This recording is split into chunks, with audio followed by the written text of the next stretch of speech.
Well, it's been a great afternoon. Lots of very interesting panels. Today we're going to talk about crowdfunding. And first, let me just start off by, talking a little bit about the industry. Through how many people in here know what crowdfunding is, just by a show of hands? So maybe half. Excellent. That's excellent. We have a lot of good information for you today. So through incredible growth, real estate crowdfunding portals are now popping up at a rapid pace. Today, we have a leading panel of experts that are going to be discussing their vision on the industry and answering questions with regards to where we've been and where we're going. We'll start off with the basics, then venture into visionary discussions on how crowdfunding is fundamentally changing the way we look at real estate ownership from a perspective of buying and selling. And so I would like to take a moment and have each of our panelists introduce themselves, starting at the end with Dan. My name's Dan Miller. There we go. My name is Dan Miller. I'm the co-founder and president of Fundrise. We're the first real estate crowdfunding platform in the U.S., mainly focused on urban infill development projects, so real estate development deals. But we've done projects as large as 3 World Trade Center, as small as a multifamily in Bushwick. So it really shows the range of what's possible with crowdfunding.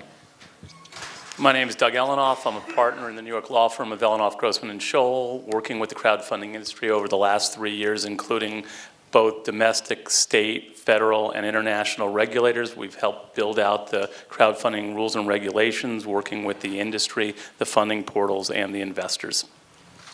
William Skelly from iFunding. I already spoke a little earlier about who we are. We're based here in New York. We started out doing residential investments, have recently switched over to entirely commercial. We have an institutional partner of which we pre-fund all our deals and then syndicate the investment out to the crowd. Good afternoon, everybody. My name is David Beheen. I'm CEO of City Funders. We are a real estate debt and equity crowdfunding platform focused on transactions in New York City, servicing all the 5 boroughs. Thank you. Excellent. Well, as some of you know, crowdfunding is still in its infancy. The Jobs Act has certainly opened up the market and created a surge of interest in this new alternative way to finance projects. My first question to the panelists today is really sort of a visionary one. Over the next 5 to 10 years, how will crowdfunding change the way an individual investor invests in real estate? And again, I'll start with Dan at the end there. So it really is a fundamental shift. The first project we did, we raised $325,000 from 175 people. Any resident of DC or Virginia could invest in a single real estate project for as little as $100. And as many of you know, minimum real estate investments are normally $100,000, potentially higher. You normally don't see deal flow. So it really opens up capital to an asset class that historically has been reserved for institutions and high net worth investors. So I think you're going to see a fundamental shift on, most people in this room probably don't own any commercial real estate, whereas in 5 or 10 years, I think all of you, or a good chunk of you, will at least have some portion invested.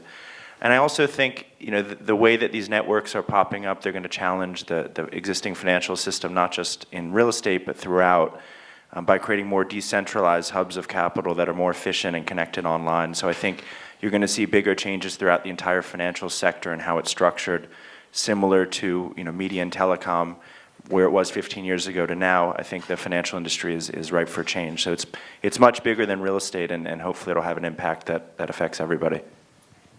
Yeah, that's great. And to you, Doug? Building on the same theme is that I think that you'll see that people living around the world who want exposure to real estate assets elsewhere in the world be able to go online and be agnostic as to the crowdfunding platform, but just do universal search for particular geographies or types of assets and find those real estate projects or buildings anywhere they want, subject to the rules changing, which is why it's, I guess, a visionary question, which is not permissible today, but they'll be able to do that. And then, like Kevin is seeking to do, not only will they buy an interest in real estate someplace, they'll be able to sell it in a secondary market transaction, assuming people like Kevin have an impact on the world.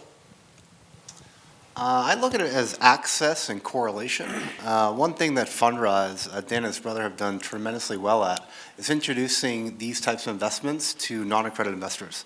If you look what happened yesterday with the passage of Reg A+, I think you're going to see a whole different class of retail investor being introduced to what historically has been reserved for high net worth individuals and private equity firms. The second is correlation. The ability to make direct investments through crowdfunding platforms and receive dividends or distributions directly from the deal is much different than, say, investing in a REIT. If you invest in a REIT, it's a blind pool. You hardly ever know what the underlying investments are. And if Apple stock goes down 5% one day, guess what? The shares of your REIT go down as well. When 90+% of the time, the underlying investments that are correlated with those REITs are double net, triple net leases, which have sustainable, tenants in there paying their rent every month. I see it as it becomes a piece of the investor's portfolio. And when I started syndicating deals in about 2010, 2011, what I found was that friends, family, and friends of friends and family of family were starting to pass around private placement memorandums for buildings that I was buying in Bushwick or Ridgewood or Williamsburg and other areas of New York City. And we were oversubscribed very quickly because people wanted to invest in real estate, whether they were sick of the stock market or they just wanted a piece of real estate in addition to being in the stock market. And so the reason for starting City Funders was to be able to give more people that ability through the passage of the Jobs Act. Now that we can advertise these type of investments, we can bring these type of investments to a lot more people. Great. And let me just come back to something in particular to William. You touched on the Reg A plus vote yesterday. And this is a little bit off topic, but it's so fresh in our industry right now. It just happened yesterday. Do you have some thoughts on how that's going to change with regards to individuals, now stepping up to the plate and having access, to some of these deals and the yields that they produce? I'll let Doug speak a little bit about that because it's only 24 hours old. Exactly. I just got this. I'm not going to hold you to it. I just thought I'd touch on it because, it's so fresh. Yeah, so essentially there's two tiers, I guess. Kevin, does Bill get to pass questions to me? I just want to know that I can pass them back to him because I'm going to pass part of this to Dan because Dan actually is the first person in the real estate world who did Reg A financings, and I'll let him share his experience and not to dampen the enthusiasm for Reg A. But from a practical point of view, I think you'll hear that maybe it's not as functional as many people would like to believe that it will be. The quick thing that I think we have to frame, though, is crowdfunding has many different components. There's Title II crowdfunding, which each of the folks up here is either participating in or what's called 506B, which is traditional private placement activity. And that's to place securities, whether or not they're real estate or some other type of asset, to accredited investors. So that's number one. What Bill talked about is that Reg A, which is a full registration with the SEC. It's not an exempt transaction, which most real estate transactions are financed by. Reg A or Reg A Plus is a full SEC reviewed registration statement.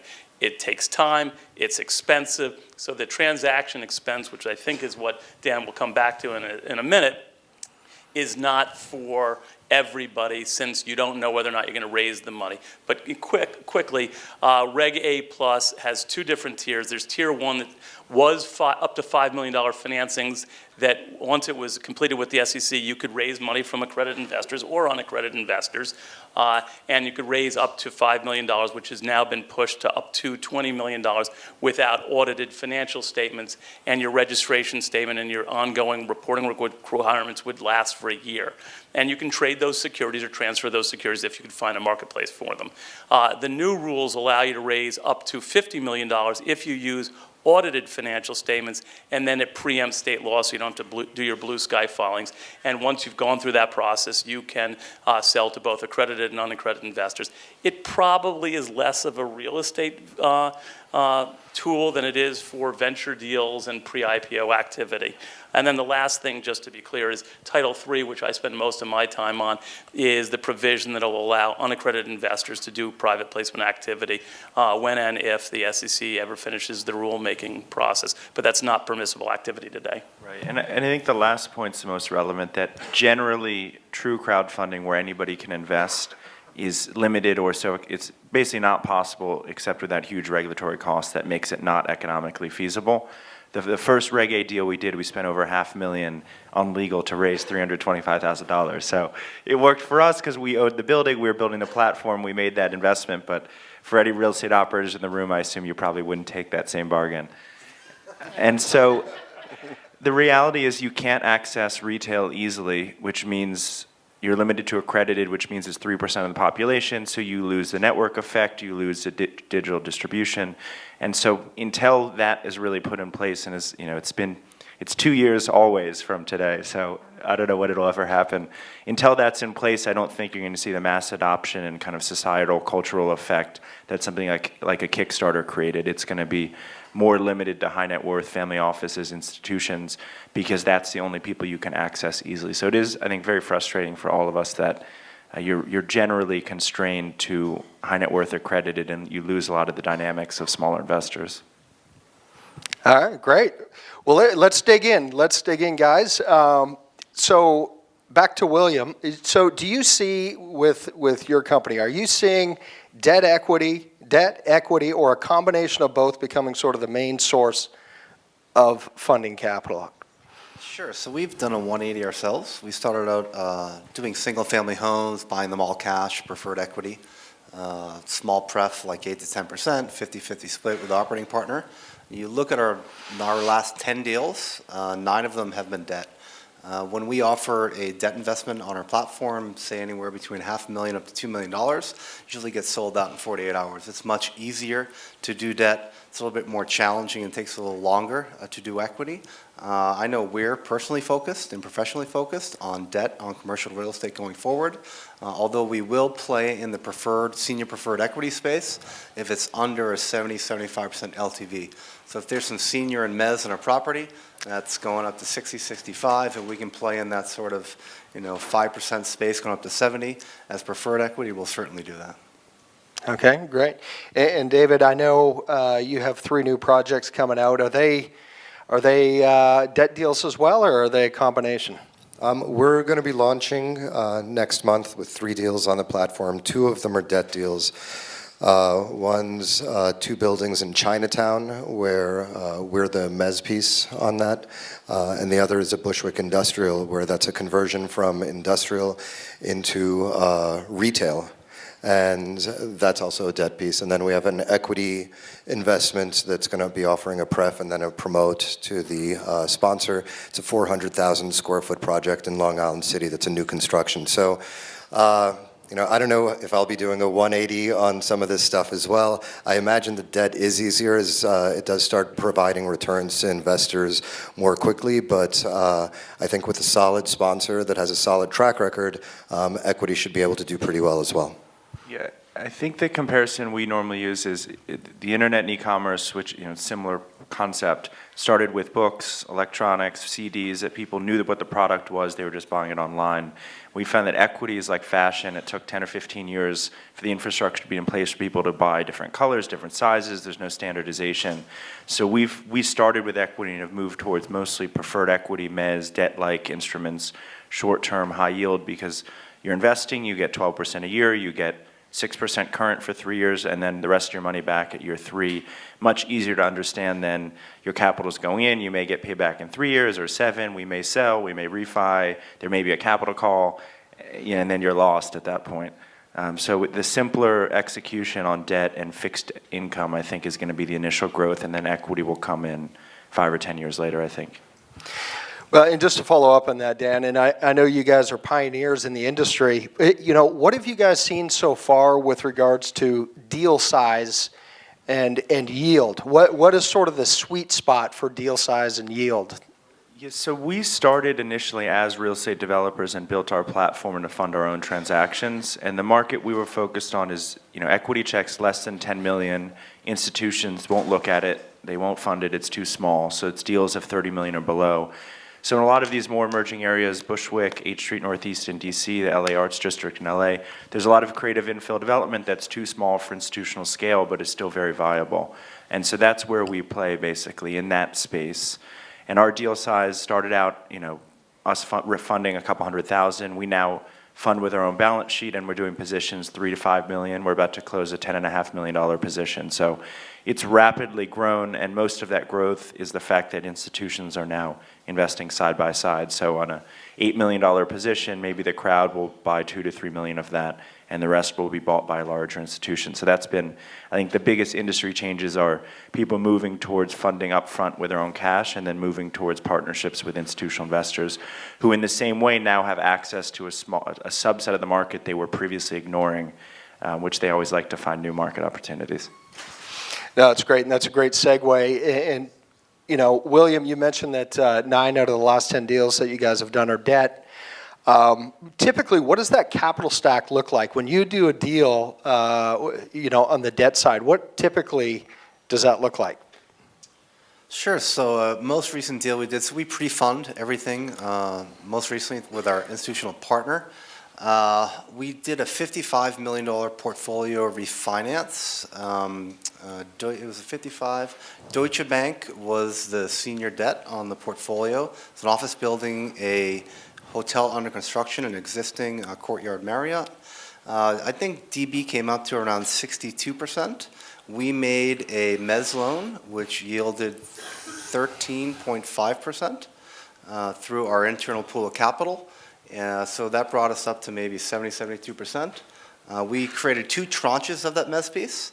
The institutional partner took the B tranche, and we sold the A tranche to the crowd, which means very simply that if anybody's going to lose the money, the institutional partner is going to lose their money ahead of the crowd. And the crowd likes that because they're not only investing alongside an institutional partner, but their capital is ahead of the institutional partner as well. So it's a testament to the selection and origination of the properties.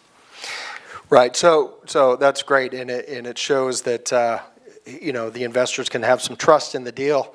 And Doug, from your perspective, from the legal perspective, what do you see out there that the average investor is going to need with regards to gaining confidence in some of these deals? Reviewing operators and sponsors, seeing their track history, their success. That type of thing. There's so many new portals coming out. What would, in your opinion, benefit in the industry with regards to, keeping track of some of these deals? Well, I think you've heard good examples already. I think what Bill just did to protect the investors, to make sure. I think 3 years ago, every institution and developer thought, okay, fine, let's go get some dumb money. It's going to be anti-dilutive, and we'll take advantage of everybody and won't this be great. I think that folk got disabused of that. Not that different than the normal strategy, right? The normal strategy is, okay, let them move in now. I'll go over the corpse and get it. But no, so I think people learned very quickly that wasn't going to happen. So that's a great structure, and it shows respect for the crowd. And I think you're seeing that in a lot of different ways. And the other thing that you're seeing happen with co-investors, which shows validation, it shows that there's been diligence, somebody else has structured the deal, and presumably will also have some responsibility for the ongoing monitoring of that deal. One of the things that, as investors, most people experience is after you put up your money, you never get a phone call again. You have no idea what's going on with the property, which is a little annoying. And hopefully these platforms will talk about a little bit about what they do going forward. If it's a current return deal and you're getting your check, you're probably as happy as you need to be. But I think that's important to know that there's an institution in the deal. But every platform has a different approach. I think it's each franchise is being built somewhat differently.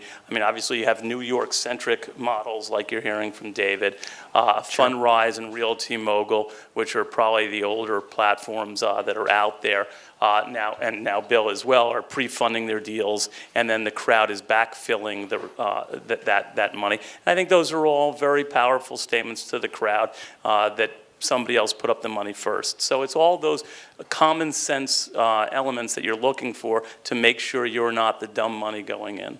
Right.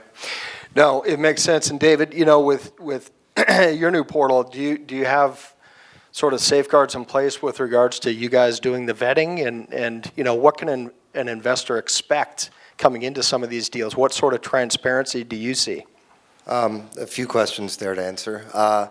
We absolutely vet the deals. My partners and I, who have been doing New York City real estate for about 90 years, we've done a lot of transactions. We know what business models work. We know what type of repositionings works.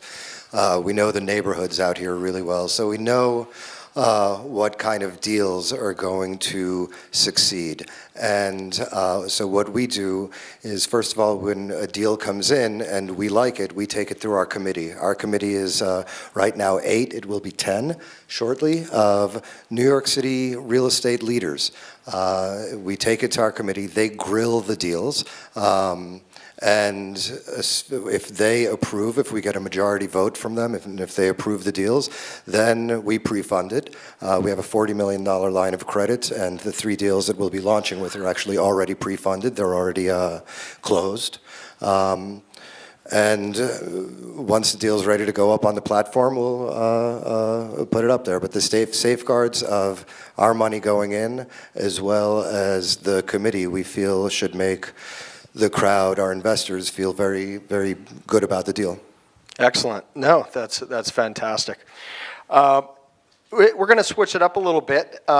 Hey, Kevin, just before you move on, Yeah, sure. on that point, the one thing I want to add is I think it's important for investors in particular to understand what type of funding platform they're dealing with and what are the economics and how is the funding platform being compensated.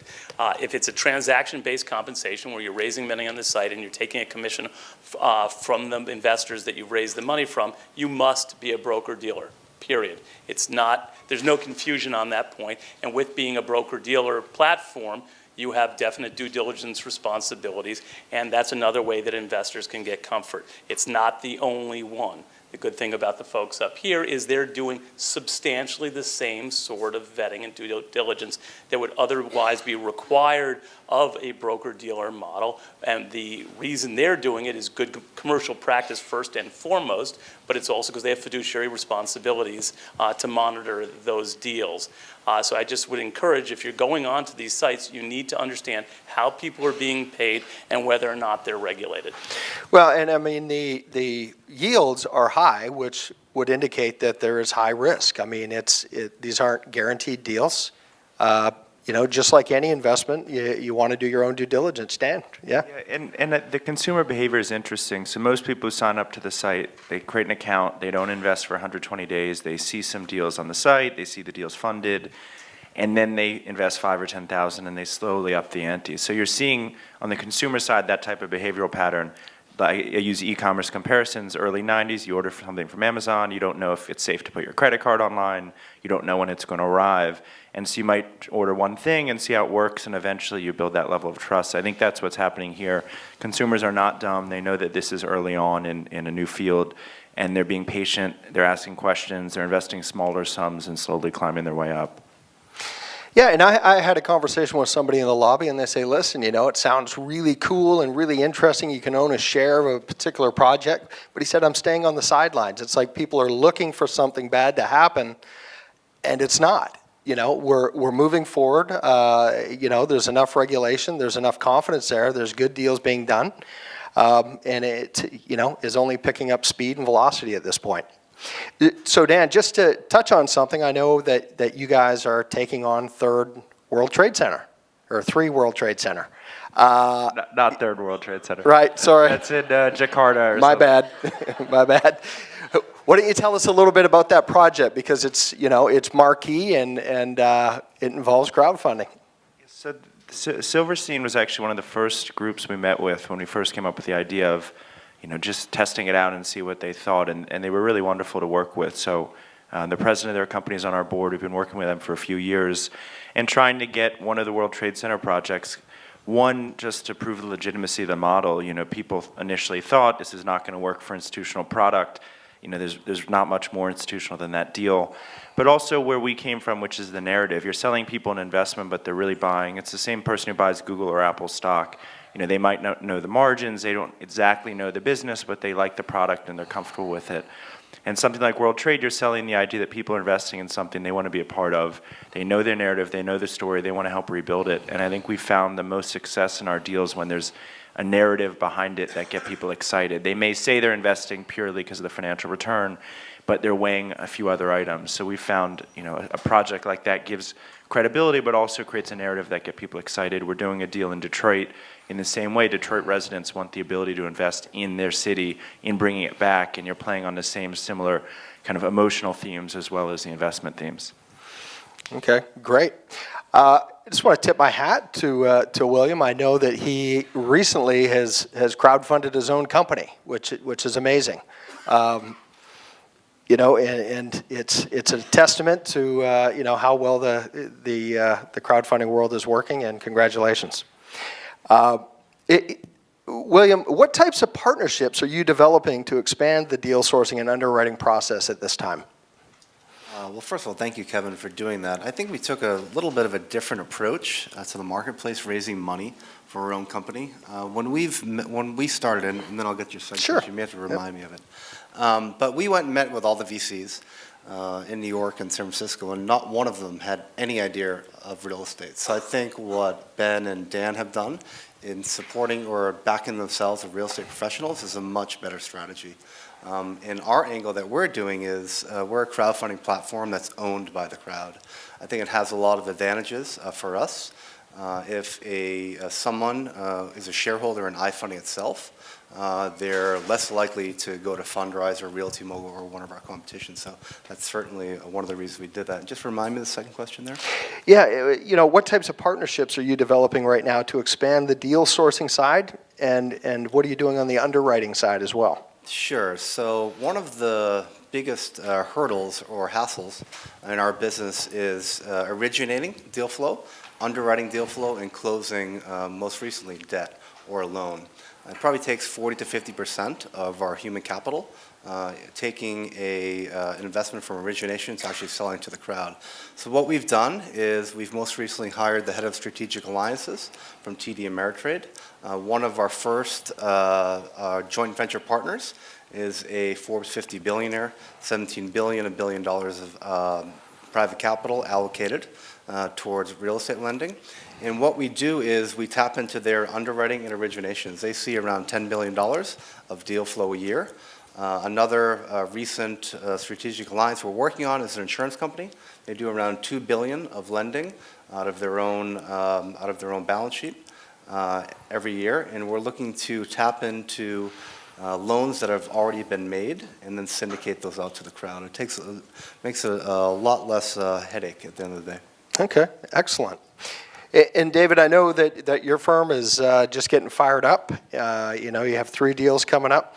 What was sort of the MO behind choosing New York City as your base and your sort of farm area for your deals? I guess it goes back to, my career path has been real estate in New York since 2002, and right around that time, an old Jewish real estate guy told me, Dave, there's trillions of dollars in New York City to be made. You just need a couple of crumbs and you can make a lot of money in the city. And I took that advice to heart and became an expert in the neighborhoods and the boroughs of New York. And when I decided to start this company, I said to myself, I can look at other cities as well, and that certainly is a path for growth. But starting out, I'm going to stick with what I know, and just look at deals that I feel confident that I can, bring to investors, and they're going to be investments that I feel good about bringing to them, that I feel that will be successful. All right, cool. We're a couple minutes away, so I'm going to rattle through some of this stuff. We're going to a portion of the conversation, which is one thing and why. We'll start with Dan, and we'll just rattle it off. From a geographic standpoint, what is a popular city-state for crowdfunding real estate deals? New York's the obvious biggest market, biggest share, but we've actually seen secondary markets, Nashville, Denver, be better fit because there's fewer sources of capital and we have a better proposition. So I think the biggest volume will be done in the major markets, but you're going to see bigger market share in secondaries like Denver and Nashville. Great. Doug? Since I'm not a platform, I actually don't have good data on that. I would just say, don't just be U.S.-centric. You'll see that there are crowdfunding platforms worldwide that are real estate focused, and you'll be able to see some very interesting things in other markets. All right, William? Here in the U.S., I think hotbeds for us are Austin, Texas, and Denver. I think they're different environments. They're growing a little bit more rapid than other parts of the country. Like Dan said, New York City is an obvious one. In terms of what Doug was mentioning outside the U.S., we opened an office in Singapore to target Asia almost 18 months ago now, and are having an extremely difficult and challenging time getting that up and running. I just don't think other parts of the world are to where we are in terms of the U.S. in crowdfunding and the regulatory structure today. I am very bullish, though, on Canada. David, I know what you're going to say. So you're New York. I'll tell you what we're going to do because we're running out of time. You know, in the closing statement, if there was going to be something, a takeaway for the audience, you know, to wrap up 3 things the audience would like to know today, you know, what would those 3 things be? And we'll sort of rattle them down this way. Ask the question again, please. So in 30 seconds or less, because we're going negative right now, what would be a takeaway? You know, 3 things that this audience could take away that or one, you know, with regards to crowdfunding. You know, I'm taking a wait and see. I'm launching in a couple of weeks, and I think that it's going to be a great source for people to invest their money in because it's transparent. They can see the building. They can pass by the building. So for me, it's a wait and see. Excellent. William? I guess the first one will be access, like I talked about before, giving a whole new pool of people access to these types of investments. Transparency, I think, compared to a private equity fund or a REIT, you'll know a lot more about your underlying direct investments. And transparency and correlation. I think you're going to see your returns much more correlated to the underlying income produced by the asset. All right, Doug? I would just say don't resent the crowd. The crowd is a very good partner if you treat them well, and I think they'll be very sticky, and that's really the only thing. Great. Yeah, I think crowdfunding, it's not an innovation in sourcing or underwriting deals, it's just in a distribution of capital. So the platforms are still operating the same way. When you think about being able to digitally distribute investments, the amount of middlemen that's going to cut out is really enormous. And so I think that side of the business, the fees and the middlemen in general Wall Street and finance is going to be drastically shrunk over the next decade as technology finally enters. Great. Thank you all for participating. Thank you all for watching.